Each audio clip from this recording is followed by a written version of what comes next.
So welcome everyone to our Sunday morning Dhamma talk. Today we start as usual with doing the short chanting, starting with the Metta Sutta. Before that, please make sure that all your phones are switched off so that we can focus on the Dhamma talk. So we start with the chanting first, so please chant together with me. Namo tassa bhagavato arahato samma sambuddhassa. Namo tassa bhagavato arahato samma sambuddhassa. Namo tassa bhagavato arahato samma sambuddhassa.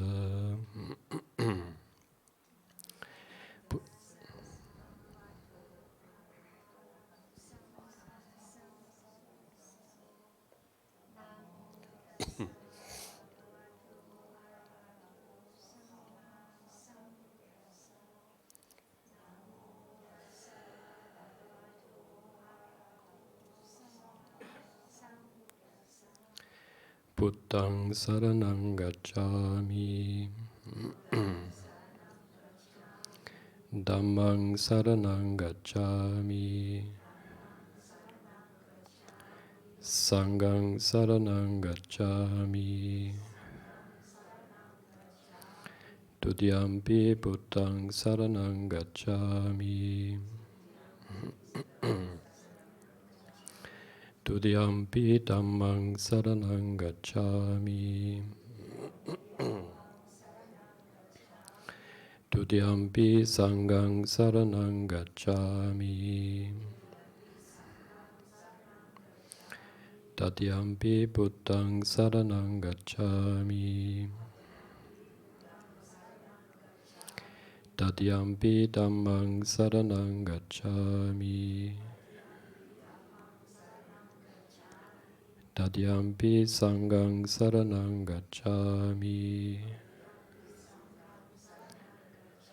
Tisarana-gamaṇaṃ sambuddhaṃ. Pāṇātipātā vēramaṇī sikkāpadaṃ samādhiyāmi.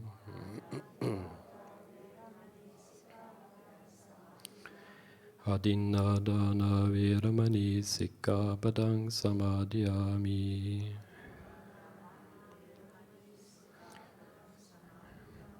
Kāmesu micchācārā vēramaṇī sikkāpadaṃ samādhiyāmi.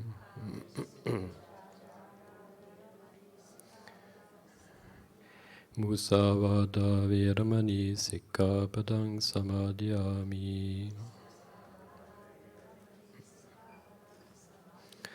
Suramiriya maccapamādattāna vēramaṇī sikkāpadaṃ samādhiyāmi.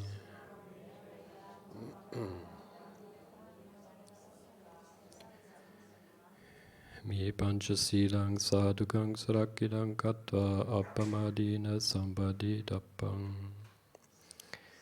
So next we can do the chanting. We start with the Itipiso Gatha. Itipiso bhagavā arahaṃ samma sambuddho vicchācarana sampanno sugato lokavidu anuttaro purisadhamma sārati sattā deva manussānaṃ buddho bhagavāti svakātu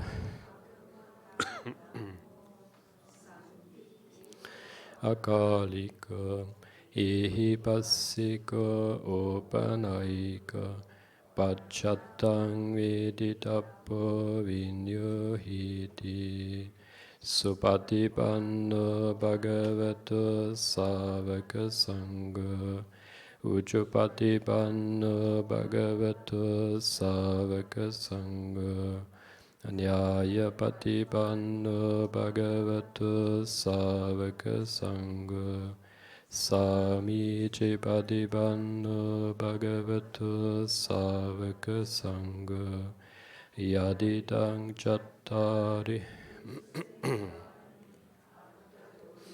Pukkala Isa bhagavato sāvaka saṅgho Ahuniya Bahuniya Dakkiniya Anjalikaraniya Anuttarang Punyaketang Lokasati Karaniya Matta Kusalena Sakko Chucha Sujuja Suvacho Chasamudu Anadimani Sandusako Chasuparacha Apakicho Chasala Ukavutti Sandindriya Chanipaka Cha Apakapo Kuleso Ananugito Najakutang samachare kinchi navinyu pare upavadiyung Sukino vakimino hantu pisatta bhavantu sukhitatta ye kechipana putati tasava tavarava anavasisa Digavaye Mahantava Machimarasakanukkatula Dittavaye Va Additta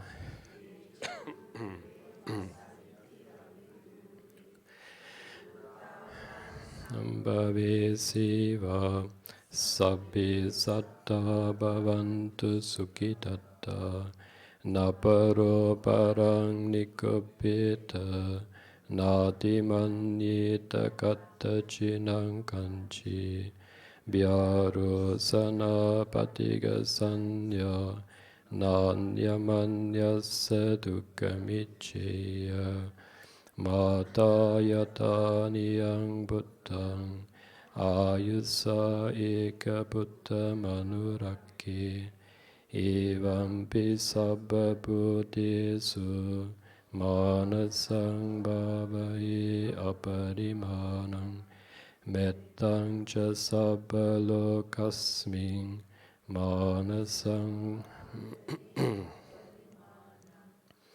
Uttang Atta Chadiriyancha Asambadang Avirang Asapattang Dittang Charang Nisinova Sayanova Yavatassa Vigatamitu Itang Sating Aditya Tang Viharang Itamau Ditting Cha Anupagamma Silava Dasanina Sambanno Kami Suviniya Gitang Punayeti Sadhu Sadhu Sadhu.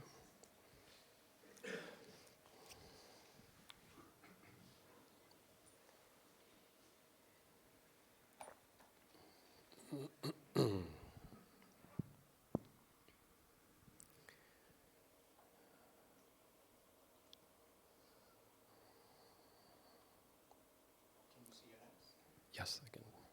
Okay, so we are online. So welcome again, everybody, to our Sunday morning Dhamma talk.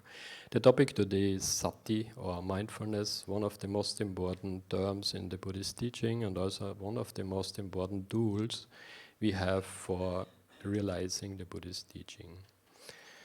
When it comes to Buddhism, I make a strong distinction between Buddhism and Dhammism. Buddhism is the Buddhist teaching plus all the culture around it. So all the rituals, and in each country influenced the Buddhist teachings, so all the rituals, that what made it into a world religion is called Buddhism. If you take Dhammism, it's only the deeper practical parts of the Buddhist teaching, like meditation, understanding of the law of karma, and especially using mindfulness meditation to understand the workings of your mind.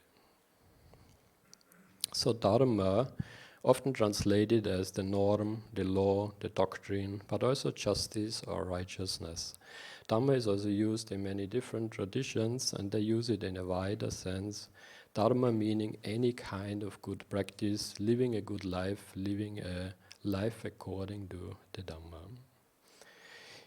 In India, I heard the term Sanatana Dharma, which translates as the eternal Dharma. So the Dharma is always there, and the Dharma can never be destroyed, but humanity can. So if we do not live So if we do not live a life in accordance with the law of karma, in accordance with the dharma, humanity can suffer and could be destroyed if we go very far off from the dharma path. But the dharma will always be there. That's why I say it's not necessary to speak much about the dharma or to protect the dharma.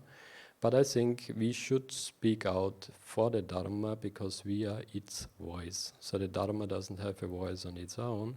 We should speak up and we should explain what is a dharmic life, how to practice Dharma in day-to-day life. Ehibasiko, a very famous term, I used it also last Sunday, means to see things as they are. So every part of the Buddhist teaching can be put to the test, so you can find out for yourself if it is working or not. And actually that is the advice of the Buddha. He said, don't believe anything blindly, try to find out, is this something good, is this something useful? And only if you see this is helping me in my day-to-day life, then take it as something important, take it as a part of the Dhamma. The Satipatthana Sutta, the foundation of mindfulness, is one of the most important discourses in the Theravada Buddhist tradition. In many Theravada countries, like here in Sri Lanka, it is very highly venerated. So many recite it, they learn it by heart, and at Boya days or at big ceremonies, they recite it and they keep it in high esteem. More important, of course, is to look carefully what is in this text, what is the advice, and how we can practice it. The practical form of this, what comes out from this Satipatthana Sutta, is called the Vipassana meditation. So it's the meditation based on mindfulness, using mindfulness as a tool to understand the workings of your mind, watching your mind, and also get a deeper understanding of impermanence or anicca, dukkha and anatta. So what is the biggest sickness in the world? The Buddha says there is no fire like passion, no crime like hatred, no sorrow like separation, no sickness like hunger, and no joy like the joy of freedom. But the Buddha also in the same discourse, he asked, what is the biggest problem, or what is the biggest sickness we are facing in the world? Many would maybe give different answers like social injustice or whatever, but the Buddha pointed at something a little bit different. So he said the biggest sickness or the biggest problem is miccha ditthi, or wrong view. That means not knowing what is good, what is bad, not know what is the noble part, not knowing what is beneficial, and not knowing what leads to liberation. Like here in this picture we can see Devadatta.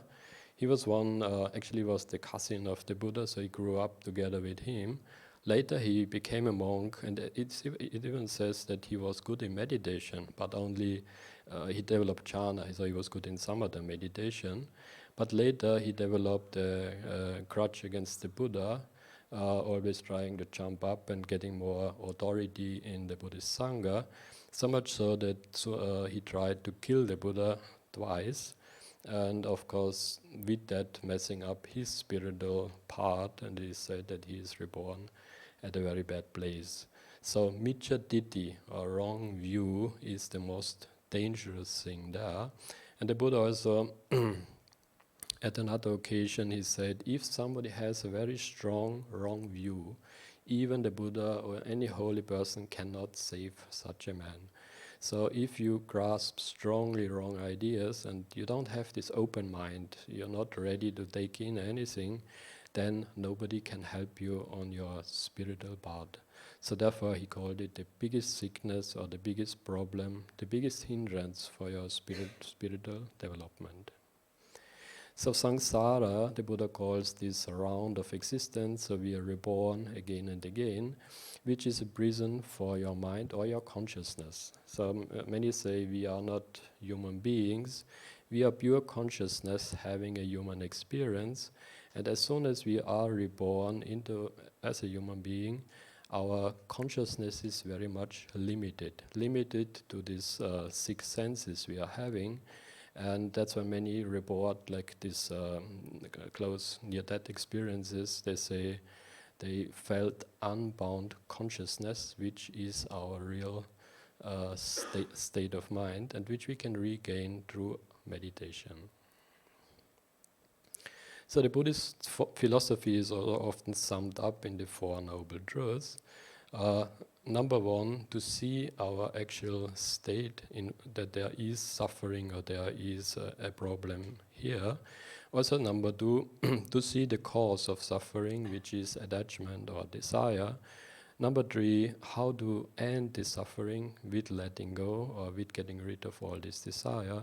And the fourth one, the path leading to the end of suffering. So that is the actual technique or the practice, how to free your mind from all attachment.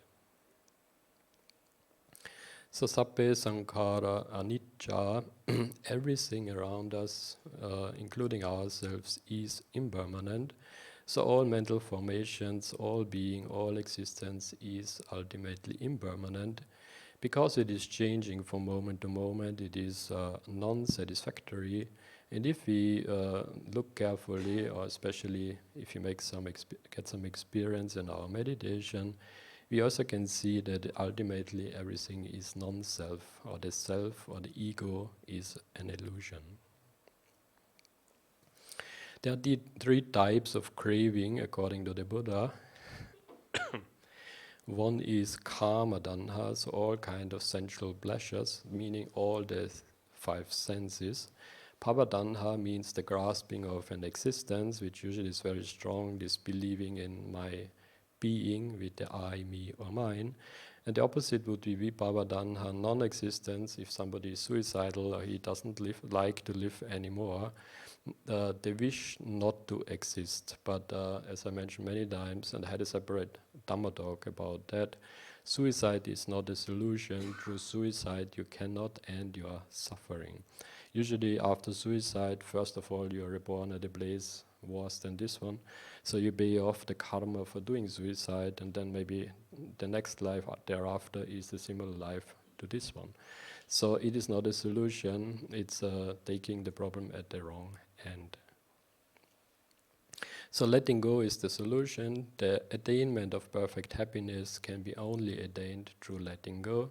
Through letting go of all desires and attachments, which are especially in connection with the six senses.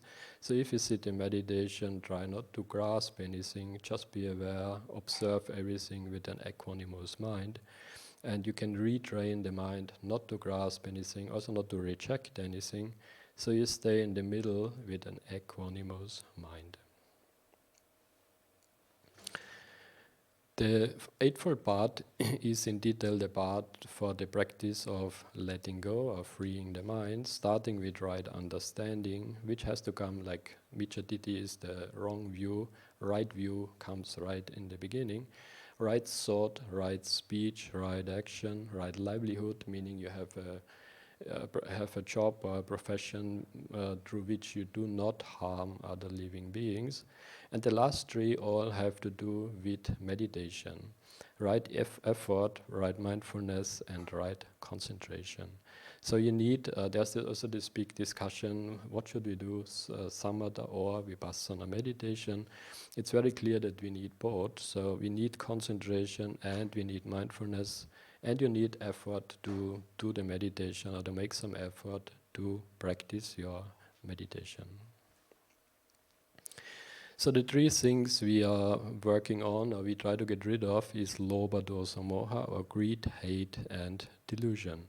And also some say it's just the other side of the coin. So if greed disappears, hate also disappears. And if greed and hate disappears, you need clear comprehension, so delusion also has to go. So they come in a package. So in meditation, if you, also many ask, what is a sign of progress in your meditation? Now, if you can see that your greed, hate, and delusion is going down, that means you are practicing in the right direction. If you practice any kind of spiritual meditation, yoga, whatever, and you feel that your greed, hate, and delusion is getting more, then definitely you're not practicing the right way. You should change something. So mindfulness is one of the most powerful tools we have to understand the workings of our mind. So in order to get rid of greed, hate, and delusion, it is only possible through the cultivation of mindfulness. Mindfulness is also called a faculty, a indriya. It's also called a spiritual power, a bala, and it is also one of the 7 factors of enlightenment. And as we have seen before in the Noble Eightfold Path, it is right mindfulness, so one of the 8 links to in the Noble Eightfold Path. So Anapanasati, mindfulness of breathing meditation, is one of the favorite meditation objects of the Buddha. So using mindfulness to watch your breath. Also the Buddha has recommended about 40 different meditation objects. His favorite one was mindfulness of breathing. It's very easy to understand why. From birth to death it's always there, it's automatic. It's also very closely linked to your state of mind. So if you are restless, the breath is getting restless. The moment you calm down, your breath also calms down. So it makes a perfect meditation object. You can use it in your sitting meditation. You can use it during the day. Also there's another like walking meditation. Even there you can use the mindfulness of breathing. So it is one of the main, it is the main object for meditation in the Buddhist meditation practices. So what is the biggest enemy of meditation? Now last time in my Tuesday meditation class I asked the same question. What do you think is the biggest hindrance or the biggest problem for any kind of meditation?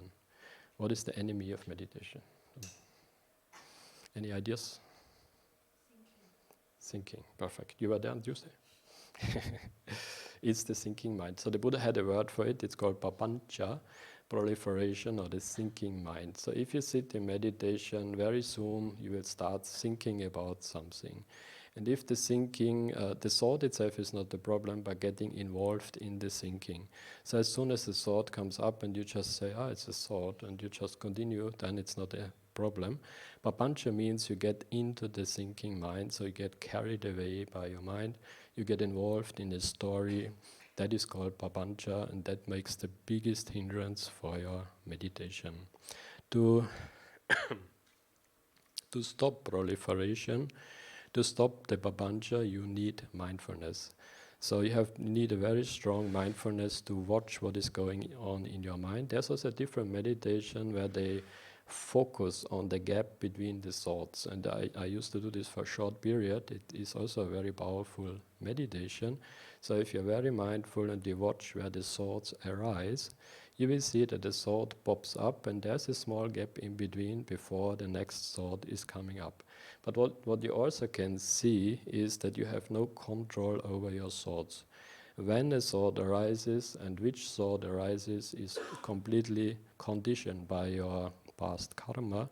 You cannot control that. What you can do, as soon as a thought comes up, you can be either grasp it, you get involved in it, or you just note it, this is a thought, and you move on with your meditation.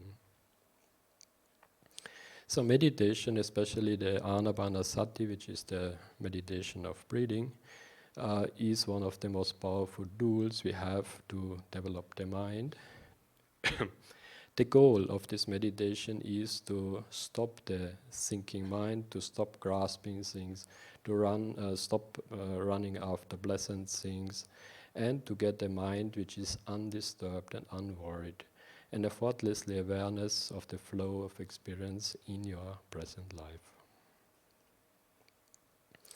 This is the line the Buddha used frequently when he gave some meditation instructions.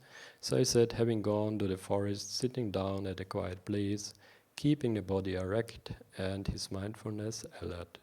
Mindfully he breathes in, mindfully he breathes out, and with full knowledge and understanding. So this is the introductory the Buddha always gave for any meditation instruction. Also nowadays it may be difficult to find a quiet forest or a nice tree. You can use it at home, so you go to your room, lock your door.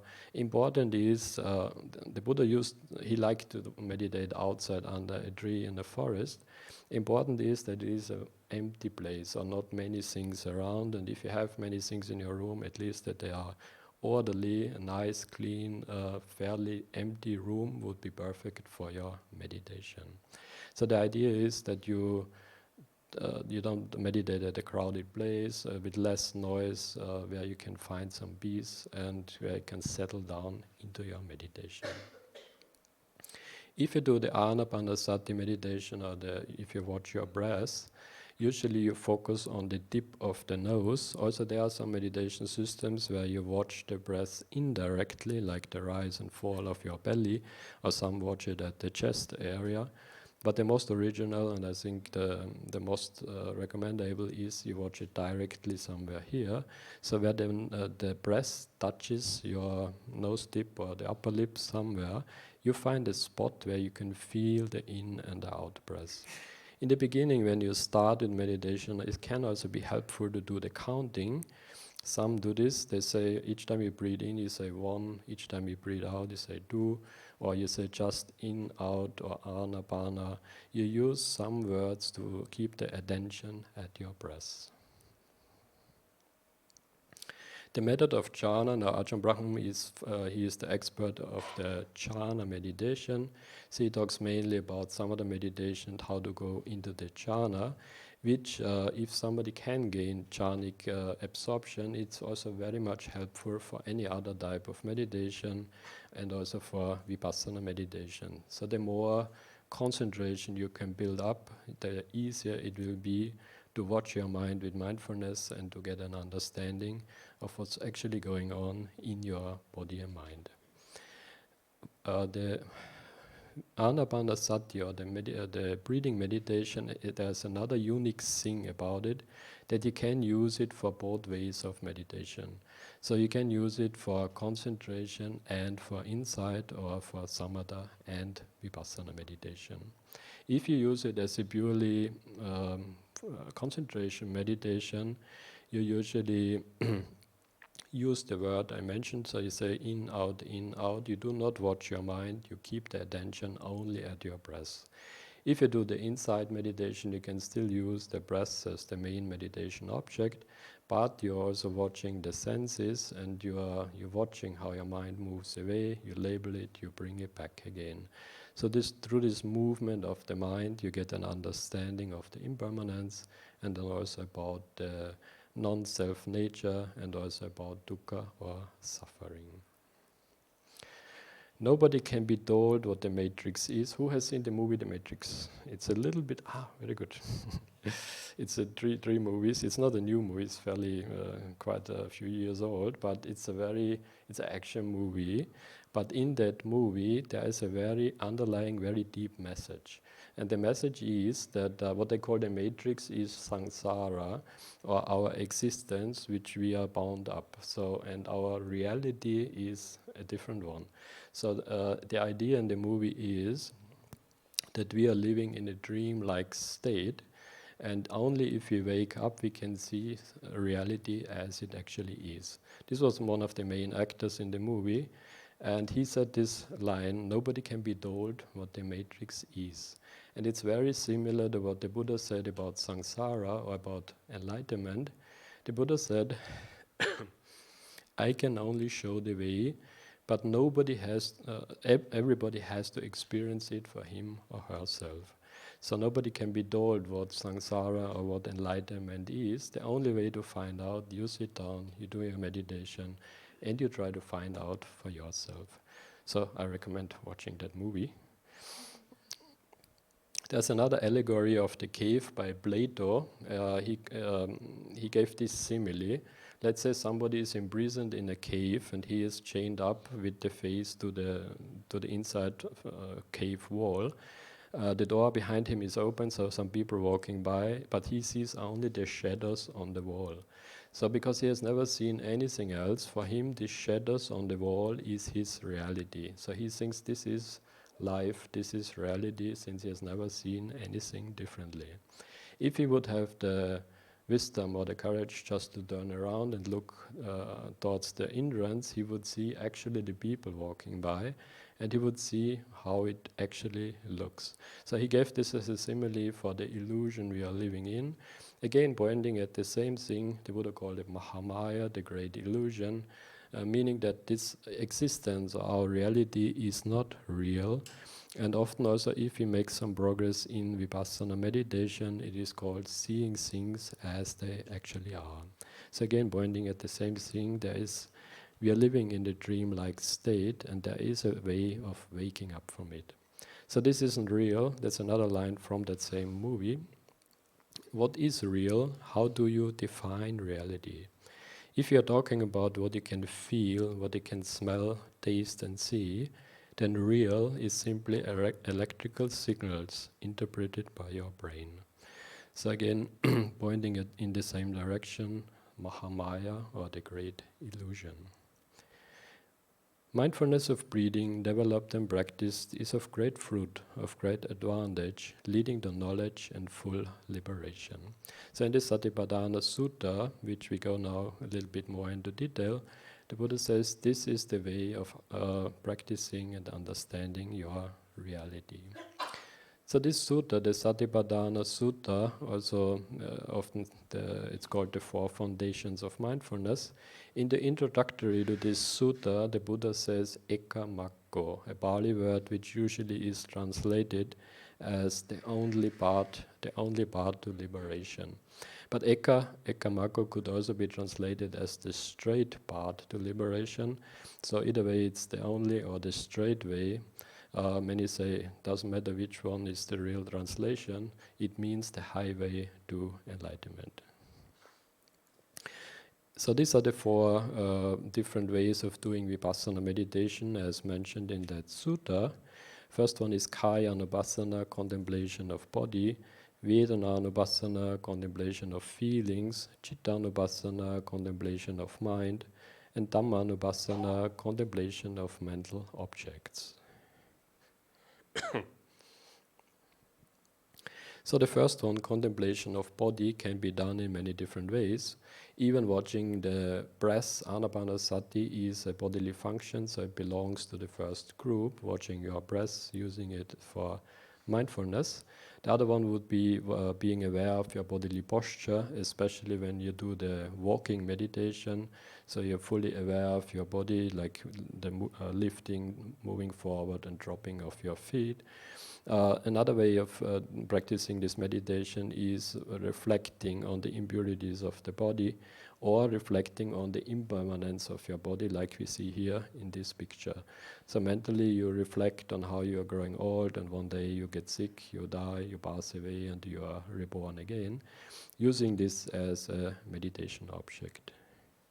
The second one is contemplation of feeling. So in this meditation, you don't use the breath as the main meditation object.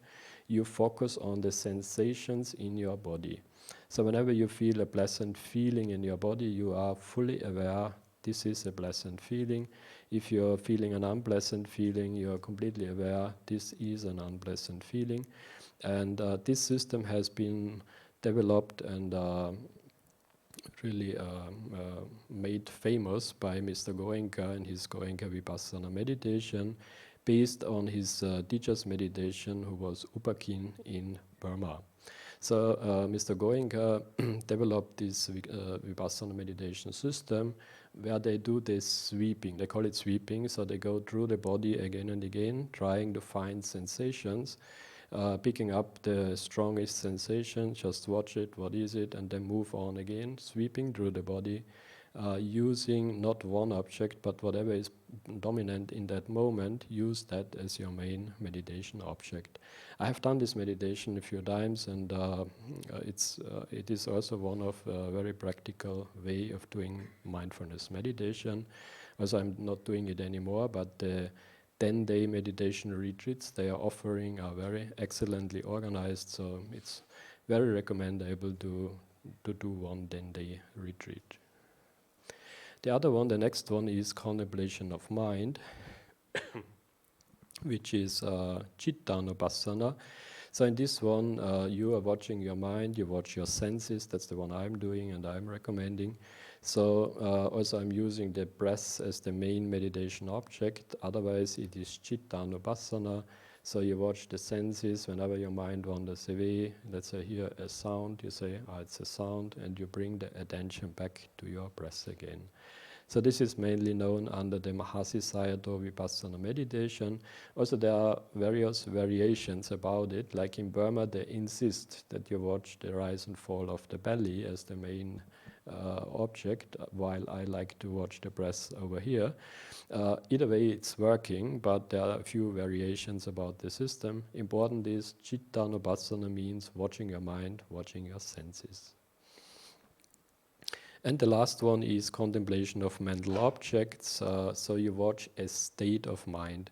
It's called Dhammanupassana, and here the word Dhamma sometimes leads to a little bit confusion. It's not Dhamma in the sense of the teaching.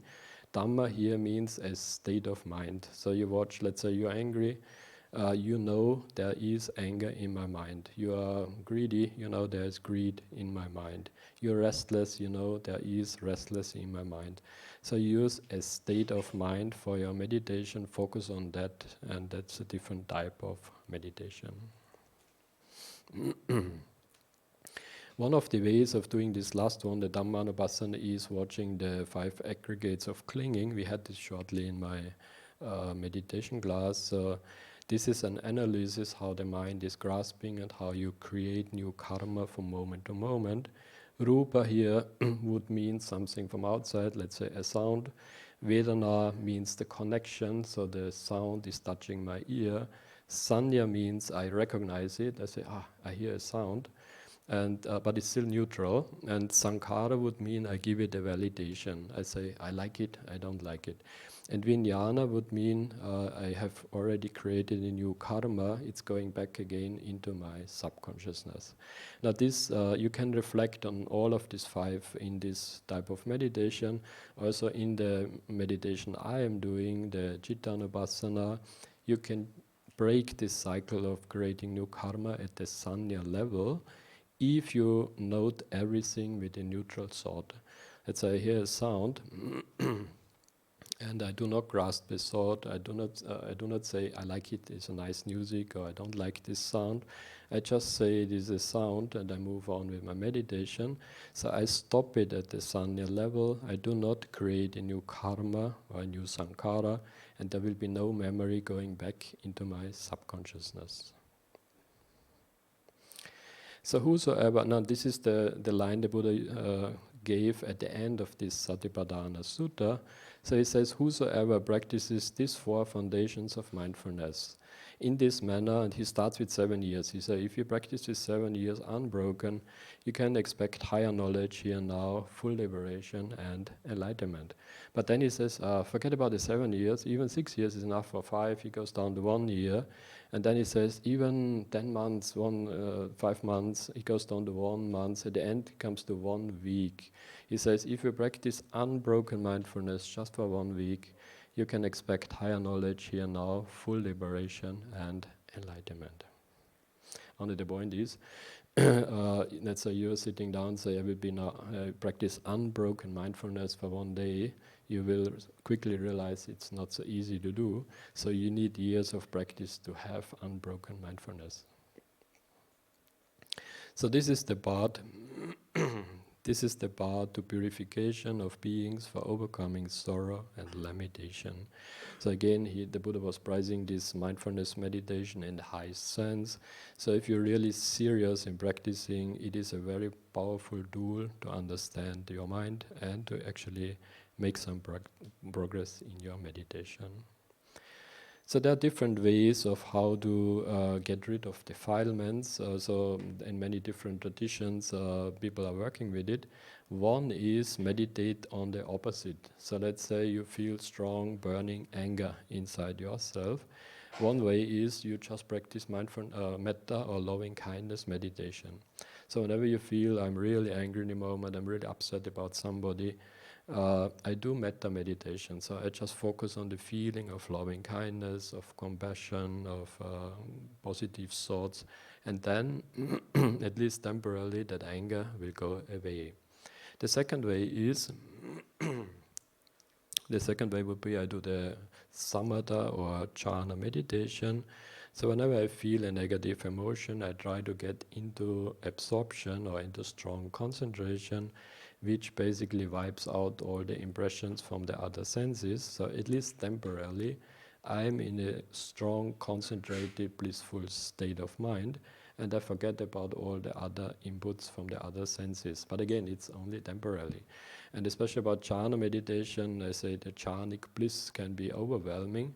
And if you do jhana meditation for long periods of time, or you practice it again and again, it can lead to the idea that there are no defilements anymore. Because even after jhana, the defilements only slowly come up again. And if you practice it daily, it could lead to the idea that there are no defilements anymore.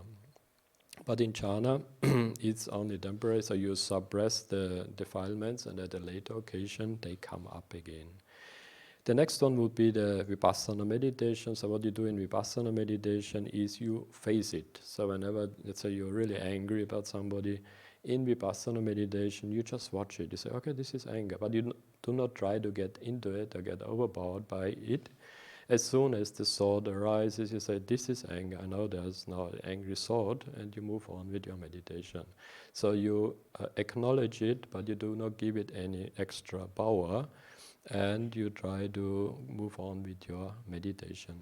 If you do this well enough in Vipassana meditation, many strong karmical memories can be cleaned out from the subconsciousness, and then actually it will disappear. In Vipassana meditation also, the main problem again, we said, is papancha. So whenever a greedy or angry thought comes up, in the beginning, it's not difficult to stop the thought. They say all these thoughts are like paper tigers, so they don't have any power on its own. We actually give it power, we feed it. So when in the beginning, when the thought comes up, it has no power on its own. It's just a very faint idea about anger, whatever it may be. Then as soon as I grasp it, I feed it, and then it grows, I get into it, and after a while it can be very difficult to stop this kind of thinking again. So if you're really mindful in the very beginning, you can stop it very easily. This is a thought, this is anger. You should not, in this Vipassana meditation, we do not even say it is anger. We just say, oh, this is a thought, or this is a memory, and we move on with our meditation. And the last one, if you really make some progress in meditation, there are stages of enlightenment in which states like anger and greed and delusion actually disappear completely. So if somebody, let's say, attains the third stage of awakening, where there is no greed and no hate anymore, then it can never come back again. And there is some confusion in many, like I heard this many times in Sri Lanka, monks or some people who claim they have attained that state but are still angry. And or some people, they practice a lot of meditation, and maybe for many years they don't see any anger. And then they say, I might be enlightened. And then I have met a few. And so one monk came once to Colombo. He used to live in a jungle and meditated really hard for many years, all alone in the jungle. And he was a very good meditator. And for many years he did not see any defilements anymore, because his practice was unbroken, and he was always, more or less, always in his meditation. Then one day, he had to come to Colombo, because all these monks, they usually come once a year to Colombo to extend their visa. He was a foreign monk. And so he met some other monks there, and they had some Dhamma discussions, and one monk was there who really upset him. So he had completely different opinions, and they had a discussion, and he got really ruffled about this monk. And still not realizing that's anger already. So then the other monk pointed out, I think you're angry now, Bante. But the good thing of him was he really, he looked back and said, my God, yeah, you're right, I'm angry. And so he left immediately back to his forest and continued his meditation. So it can be that for many years you don't see any defilements anymore. You think it's already done, but then at certain occasions it can come back again. So the real enlightenment would be if you're completely free from lust and hate, any kind of attachment, any kind of anger, and the mind is very clear and free from defilements. That state can be attained, will take a long time, and I think there are very few who are on that level. But it can be attained, and if it happens at any given occasion, there can be no anger anymore. And some also say they have a very odd opinion, they call it upaklesha. There's a Pali word called upaklesha, which means defilements, very fine defilements. And I heard this once, some people say, you can be enlightened, but you still have upakleshas, which are memories, just memories. But what is a memory? If a memory comes up and it makes you angry, you're not free from anger. So even if it's, however you call it, if you are free from anger, at no given occasion, the anger can come up again. So if you, and according to also many Burmese meditation teachers, because there are many people in these centers who meditate and who claim, I am this, I ordained something. If it's a good teacher, he will be very careful in giving out titles. So he will not say, yeah, you're on level 2, level 3. He will say, okay, for many months you should not check your state of mind. Look always, how is it, how do I react? Do I still get angry? What did change in my mind? And only after many, many months of reflection, maybe you can be fairly sure to say, I'm at a certain level. And there has been another, there have many teachers who did not practice in a proper way. There has been one famous teacher in Sri Lanka, he's no more, so I can talk about him. He was in the Kandy area, and he was famous for giving out titles. So they had a certain type of meditation, and he would, like a hall full with people like here, and he would say, you are Arahat, and you are level 3, and it becomes a big joke, of course, and many of these people, they really believed it. And so you say, you are level 3, and the lady would say, me? Wow, wonderful. And so they believed it, and they were running around thinking they are half enlightened. And that it's also a very dangerous thing to do out of another reason, because let's say somebody tells me I'm enlightened and I believe it, I stop practicing. I don't take it so serious anymore. I think I'm already safe, or job is done, I lean back and I don't do anything anymore. And then maybe in my next rebirth I find out, oh my God, I was deceived, it's wrong, nothing, there's nothing. And then you missed a good chance to do some more serious practice. So with these titles we should be very careful, and also the Buddha put down a rule, which is not for lay people but for monks and nuns, where the Buddha said, never talk about your own meditation. There's a good reason for it, and some other monks, there's a famous one now, he says, I don't accept this. If you should openly say what you are, then you attract more people. But the Buddha made this rule, for one thing, to safeguard yourself and also to help the others not to get deceived. And naturally, if somebody says, I'm enlightened or half enlightened, it leads to a lot of arrogance on the part of the monk or the teacher. So we should never talk about our personal experience, only just teach others whatever meditation they have done. So the whole Buddhist teaching is a path to enlightenment. In its strictest sense, also it cannot be really called a religion. It's more like a path, a practice, a technique, how to understand your mind. And that is also the universal nature of this Buddhist teaching. When monks and nuns ordain, they recite a formula which, since the time of the Buddha, has not changed. And the formula starts with Sabba Dukkha Nissarana Nibbana, which means for the overcoming of all sorrow, for all defilements, I ordain as a monk or a nun.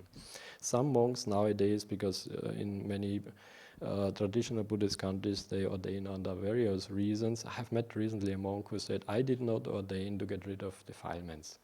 And I was a little bit surprised, because for me, this, if it's not for that, for what are you a monk? That's the only reason why somebody gets into this type of life, to have more time for meditation and for practicing meditation. So the Buddha says, I teach one thing and one only, that is suffering and the end of suffering. Also some say it sounds very negative, Buddha always talking about suffering. Again, it's not negative, it's very realistic. So we say this is our situation, and I think nobody can say there is no suffering in our world. And this is the situation, but I show you also the way out. If you practice properly, you can overcome this suffering and you can free your mind. So it's also very optimistic. So there is an invisible prison around us. Take it either as this matrix idea, or take it just as you are imprisoned by your own mind, by your own grasping, by your own attachment. So that is holding you back. You let go, you free your mind from desires, and you move on to a different level of consciousness. Osho, the famous Indian yogi, said this: no meditation means no life. No meditation and you will know life.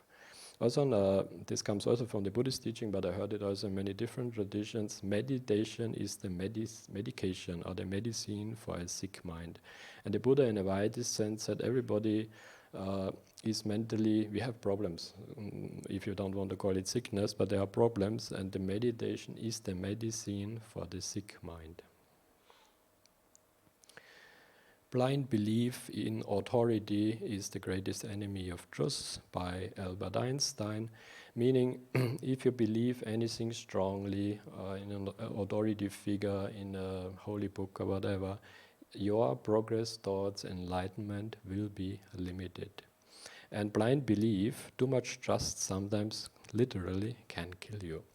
And but why I mentioned it is holding on to anything strongly means you don't have an open mind.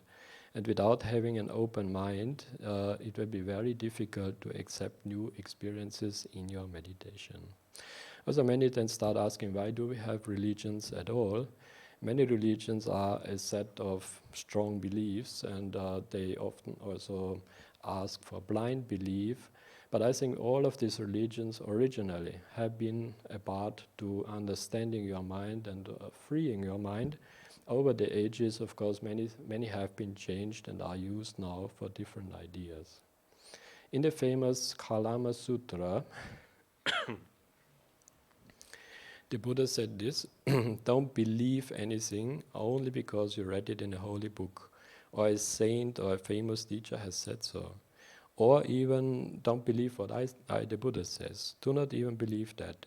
But examine it, find out for yourself, practice, reason about, think about it, and only after you yourself have seen that this is something positive, this is something good, then accept it as a true Dhamma, as something valuable in your life.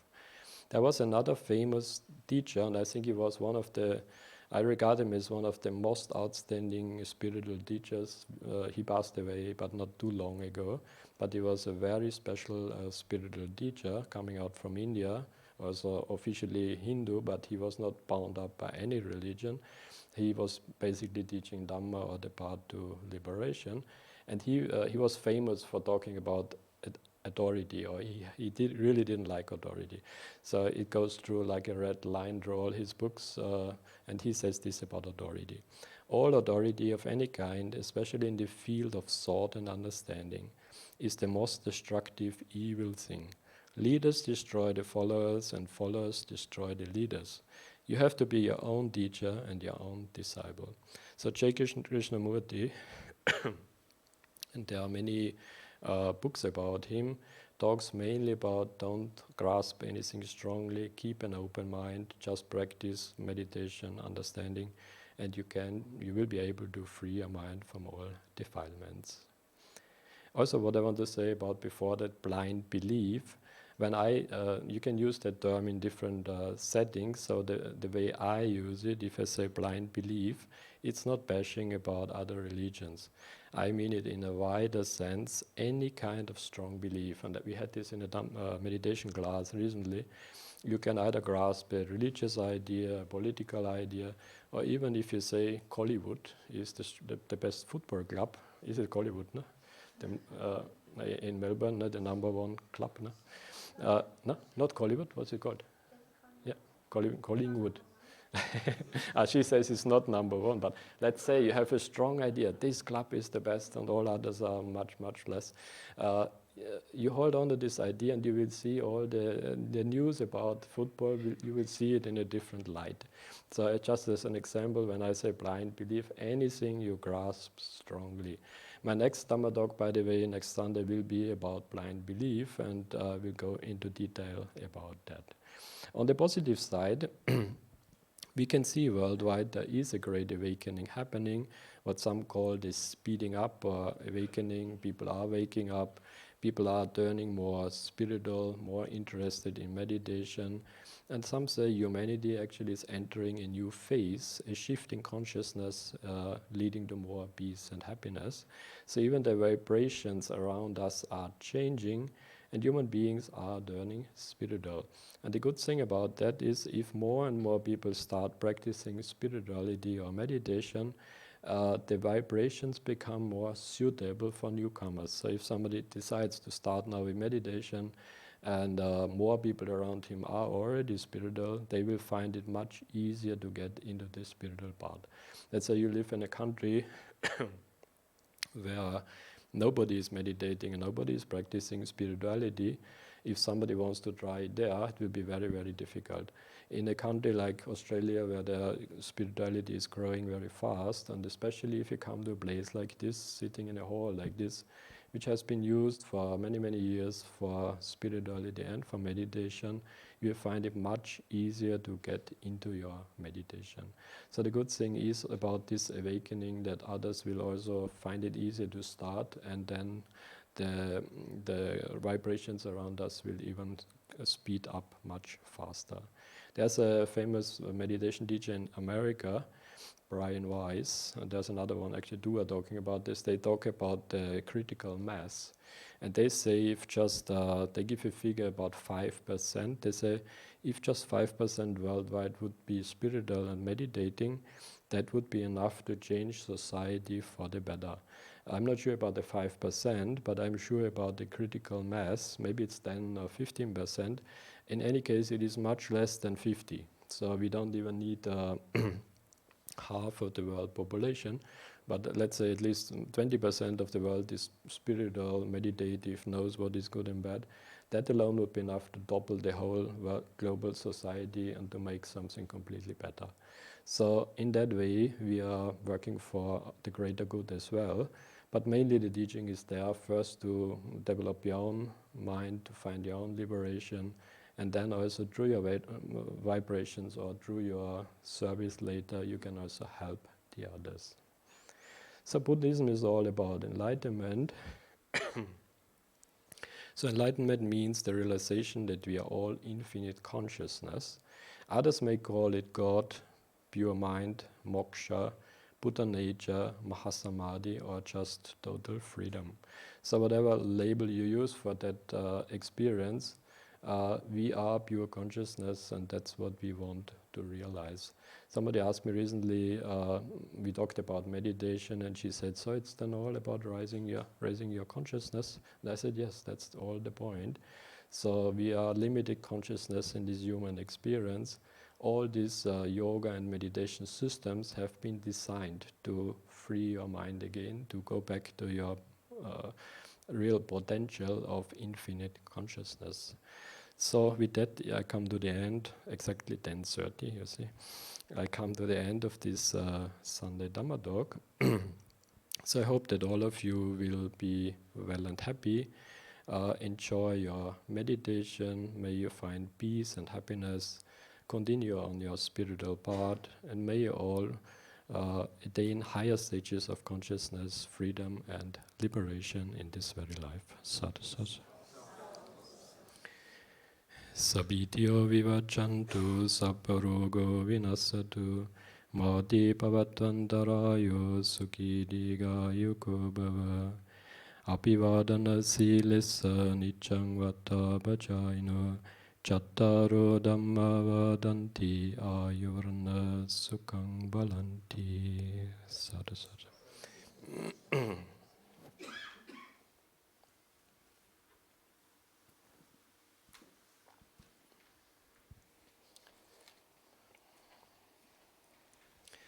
Before I forget it again, I forgot it last time. Now, just to remember shortly, Mr. Sisto Malaspina. He was the Italian man who got killed in Melbourne recently. And some of our supporters knew him personally. And I heard not from one person, I heard from many people that he was a very kind, compassionate man. And maybe he was just at the wrong time, at the wrong place. So let's remember Mr. Sisto Malaspina. I think he had a restaurant in Melbourne. And when he said, when you went to his restaurant and you went out, you just felt differently. You felt better after that.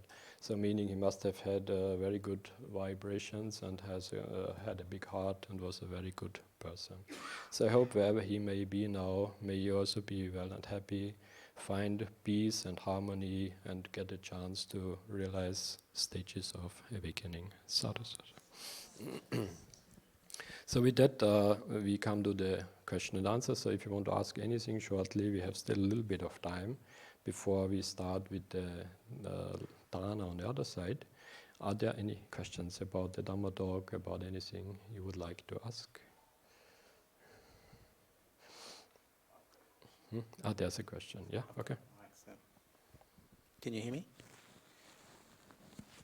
There was a slide there where you were talking about the Great Awakening. Yeah. And is there also a case where, at the moment, the Dhamma itself is kind of being diluted because of all of the different teachings?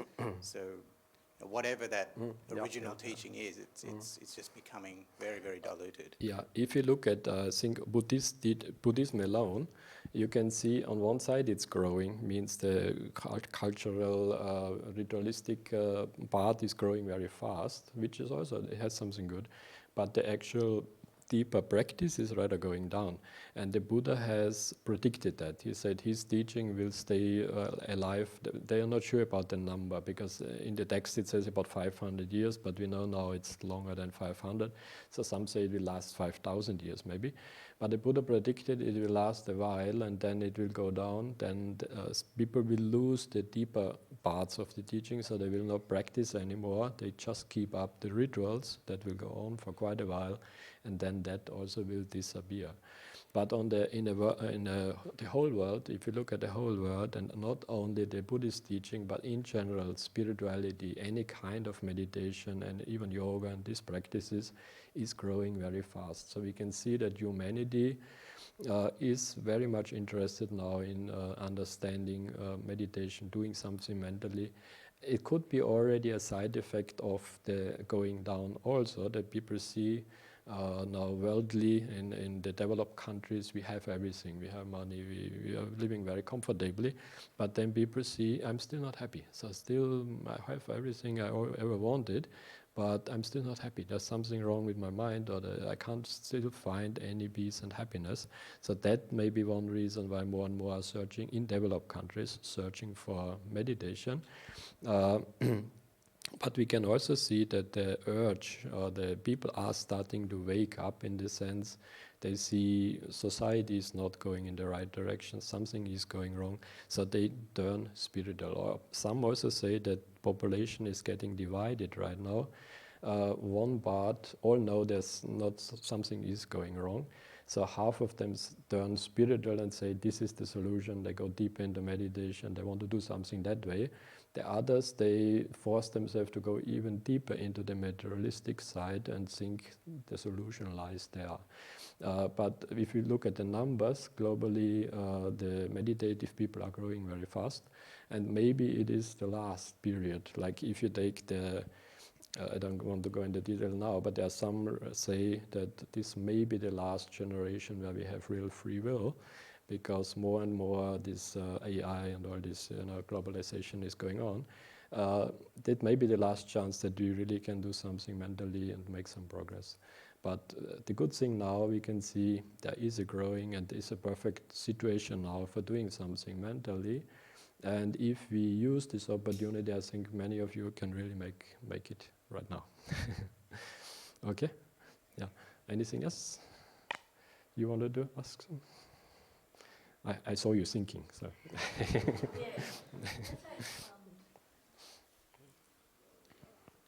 I was given some pictures in the phone showing that the monks smoking, drinking, that sort of thing. And then the sender appeared to wish me to comment something. I didn't say anything. I would like to hear from Bhante. Yeah. Monks smoking and drinking. Those and not just smoking, like womanizing and all this thing. Yeah. Okay. So, but I felt that so this is just a small group of people, and they might not be monks anyway. And if they did that, it's their karma. I mean, to. That's what I say. In now many Buddhism, also the ritualistic side is growing, and especially in traditionally Buddhist countries, many are ordaining as monks or nuns less, but also under different opinions, different ideas. If you are just born in the Buddhist family and you feel like becoming a monk, often later it turns out to be like a business. So you run your temple, and you're not really, many of them are not really interested in meditation or doing something any spiritual. That's why one monk, I don't say his name, he famously said, I did not become a monk to get rid of my defilements. No? I have other ideas, and then, what else? No? But his idea is he's running a temple, and I don't even say that he's doing bad things, but he's like doing keeps up the rituals for a group of people, which is fine, is a kusala, but the deeper part is not there anymore. No? And so I think when you get this idea, I'm just, I'm doing some social service, I have a temple, I take care of people, do the chanting, and it's a kusala, but then also you get the idea, because I'm not working for enlightenment or understanding my mind, then maybe even smoking or drinking is not something far away from their ideas. But if you ordain really with the idea to really work on your mind and to understand and liberate your mind, then you would be very careful with doing anything like that, because you would always see it's a distraction or it's maybe holding me back, so you would stay clear of that. Also, shortly before the Dhamma talk, I talked with Mr. Adrian, our president. We talked about a certain book. There's one book, it's called Malinda Banya. It's the question of King Milinda. It's a huge book. But in that book, you can clearly see there are two parts of the book. So one is the older part, which is a wonderful Buddhist book. It's deep Dhamma. Nothing you can say is wrong in that part of the book. The second part is very weird, and even the language is different, and they try to argue about certain points which make no sense. And it looks like it has been added later and put into later just to justify certain wrongdoings of monks. And one of them, I have a different opinion also about vegetarianism. I believe the Buddha was a vegetarian. Many monks will disagree with that one. But one point is also there, which really you can really see, oh my God, this must be later. And there it says, if you see anything wrong in a monk, let's say you see a monk and you see him doing anything wrong, like smoking or drinking, don't worry, don't care about that, because he is from the lineage of all the monks, and you remember the first monks, like Sariputta Moggallana, and so when you see something wrong in the monks, it's not really wrong, because he is from that lineage. No? So it's mainly like saying, if you see monks doing wrong things, it's still good, and which is totally wrong in my opinion. But in the book they try to argue this kind of thing. So don't worry about seeing anything wrong, because in a deeper sense it's still fine. But I think if you see these kind of things, of course people get unhappy about it, and you can also see that they are not really working for enlightenment. But in certain traditions, monks are smoking. No? Like I think in Burma, monks they smoke, and it's not. They don't see anything wrong with that. Different cultures, different things, but I think it doesn't fit together really with a monk. Yeah. Okay. Yeah. Anything else? What's the time? Okay. one more question, if you have any. Nothing online, okay, yeah. Yeah. I was thinking, just now you showed one of the pictures about the greed, hatred, delusion, and there were 3 types of animals in the pictures. Why those 3 animals? Why not, tiger, elephant, all sorts, I wonder. I'm not sure now, but I think that picture is from a Chinese tradition, and they picture it as this, I can't even remember what the animals were, but I think they picture it as a symbol for greed, hate, and delusion. And I think that came from some Chinese tradition where they picture it as these 3 types of animals. I can't remember what the animals now were, but it's not so important. So the point is the greed, hate, and delusion are the 3 main negative states of mind which we try to overcome in meditation. And as I said, every tradition will have a different interpretation, but also you can see of these deeper Dhamma points in if it is Chinese Buddhism or Zen Buddhism or Tibetan or Theravada, on the main points they all agree. So it's all the same there. Because also the unfortunate thing that happened in Buddhism is that split up into 2 or 3 groups now, and sometimes they're not very friendly with each other. And but if you look carefully, the practice, the meditation, and the deeper parts are all very the same. No? So they all respect the Buddha, they all want enlightenment about this greed, hate, and delusion. They all agree on the basic points. And what is really different is the cultural things. Of course, each country mixed in some culture. The dress is different, and they focus on different discourses of the Buddha. Like they all agree on the same discourses, but in Zen Buddhism, they say these 3 are the most important ones. In Theravada, we say no, these other 3 are the most important ones. But there is not much difference. No? Not if it comes to the practice. No? And in Sri Lanka, for example, where I usually live, I sometimes purposely wear the Mahayana Buddhist robe. And I know they don't like it. So when I'm there, then because I want to show there's not such a big difference, they are also Buddhists, we are brothers, it's no big difference. And sometimes when people come up and they look at me and they say, is this Mahayana? What is this? What is this? And then I say, yeah, this is a Mahayana Buddhist robe. And then they say, Mahayana is no good. No? And then I will ask them, what is the difference between Theravada and Mahayana? And they usually say, I don't know, but it's no good. So they don't know really what's the difference, but it's just a conditioning that is something not good and this one is better. No? And if you really look into it a little bit, you can see there's no big difference. No? And also with the dress, as it started, they said the Buddhist monks from India came over to China, they're wearing this kind of robe without the shirt, so shoulder open. And then in Chinese culture, it's a little bit like half naked. No? And so there was one of the kings who then said, this is not nice how the monks run around. And they designed a different dress with the trouser and the shirt and being more covered. And so then it became the Mahayana Buddhist robe dress, and it's just a different way of dressing. The Buddha also left it fairly open of how to wear the robe, so he did not make any strict rules. He just said arrange the robe on the left shoulder and keep the left free, or if you wear a shirt you can't see the shoulder.